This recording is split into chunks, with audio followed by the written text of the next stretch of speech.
একটা ঘরে 4টা মোমবাতি ছিল। 4টা মোমবাতির আলাদা আলাদা নাম ছিল।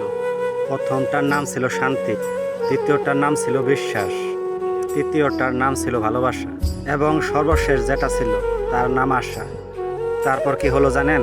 জ্বলতে জ্বলতে হঠাৎ করে শান্তি নামের মোমবাতিটা নিভে গেল। পাশে থাকা যে মোমবাতিটা ছিল সে বলছে, যেখানে শান্তি নেই সেখানে বিশ্বাস আমি থেকে কি করব, আমিও নিভে যাই। তারপর বিশ্বাস নামের মোমবাতিটাও নিভে গেল।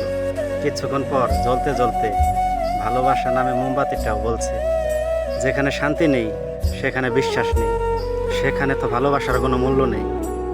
তাহলে ভালোবাসা আমি থেকে কি করব, আমিও নিভে যাই। তার আসার ঘন্টার পর ওই রুমে একটা মেয়ে আসলো। সে দেখলো তার 3টা মোমবাতি নিভে গেছে। তারপর মেয়েটা লাস্ট তার যে আশা নামের মোমবাতিটা জ্বলছিল সে মোমবাতি দিয়ে আবার সবগুলো মোমবাতি জ্বালিয়ে দিল।